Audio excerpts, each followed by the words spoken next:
Hello, welcome. Thanks so much for joining for this little moment. You might know this already, but we pre-record the homilies on Friday for a variety of reasons. And I think we will probably most times now also then post the live version later. And we'll probably be pre-recording these over here at the rectory. Now, this is my downstairs office. I got all kinds of stuff. I get to look at demotivational posters over there, which I think are hilarious. But two of my favorite pictures are always right behind me here.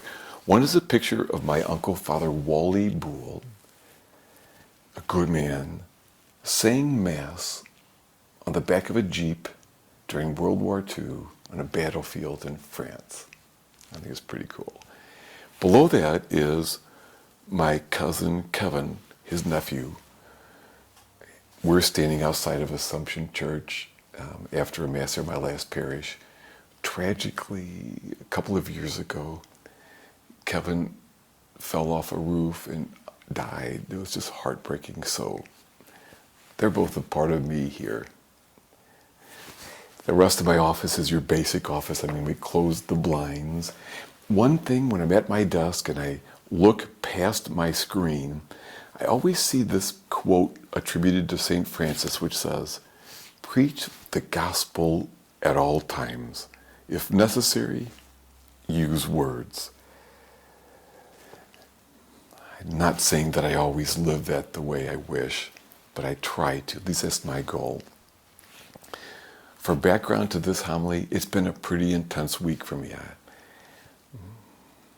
Some stressful things involving late nights and police officers and stuff. So I'm a little tired, and I'll probably revise this homily when we go to the live version. But here's why I went this direction. It's the Feast of the Ascension. And I've been thinking about how our archdiocese is going to announce the conclusions of all things new next weekend. For those who are from other parts of the country, we are going in the Archdiocese of St. Louis from 178 parishes down to about 90. And there will be a lot of transitions, a lot of letting goes and hellos, and a lot of goodbyes. So that's what led me to this. So here's the homily. Some people call them threshold moments. Threshold moments are those times, usually during some sort of transition or goodbye, where we say those things that matter most to us. Things that we often, or maybe even usually, don't say. It's that moment just before you or a loved one is wheeled off to surgery. Or as you're about to walk your child or watch your child be walked down the aisle for their wedding. Or you're at college at your car door about to say goodbye to your college buddy, your friend. It is often at those threshold moments that we say those things that matter most to us. And this is intensely true. If the threshold moment is, if we know that we, or a loved one, is going to die. What do we say then, or at our other threshold moments? It seems important to say something, but what? What do you say as you're about to maybe drop your kid off for college? Or what do you say before your son or daughter graduates? Or what do you say at the bedside of a loved one who is dying? Jesus had his threshold moments as well. And he said those things that were really important to him. This Feast of the Ascension is one of those moments. Now, before he died, he had one where he gave him his final message, that he was raised from the dead. Now he's about to ascend to the Father, another one of those goodbyes. And we don't know everything that Jesus said, but we do know that in his threshold moments, he told them that what mattered most to him was that they would love each other, right? That mattered the most. As he had loved them, he said.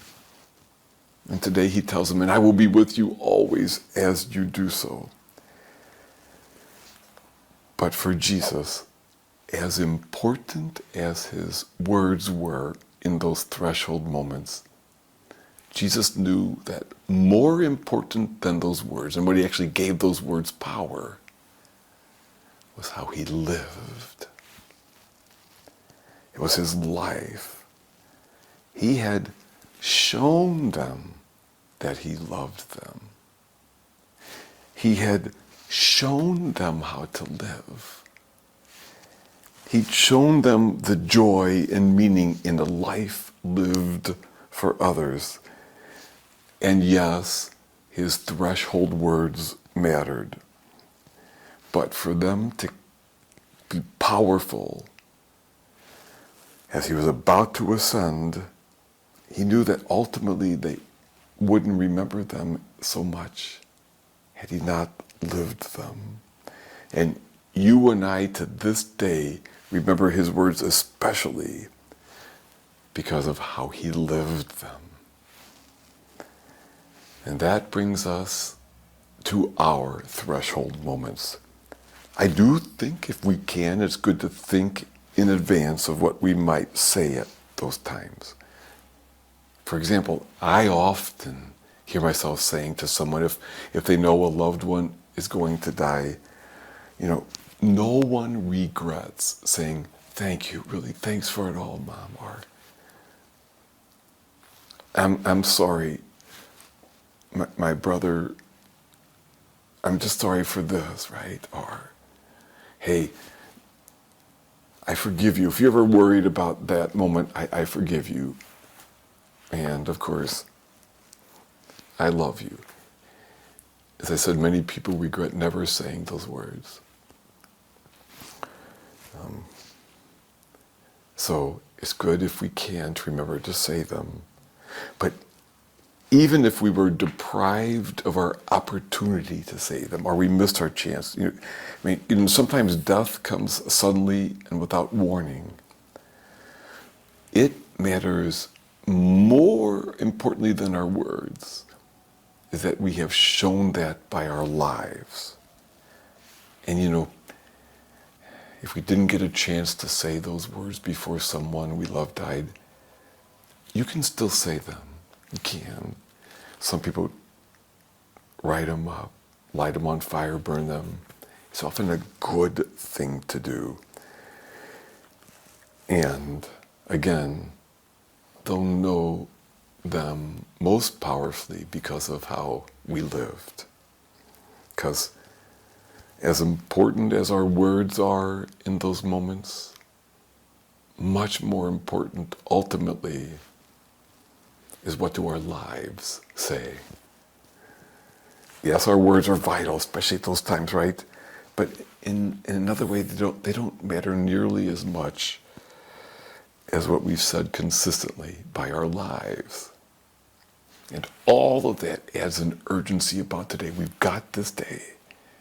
I don't know, as I've said recently, I don't know that I have tomorrow, but I got this day. And for each of us, there is no way around goodbye. And at those threshold moments, I hope we say those things we need to say, as best as we can.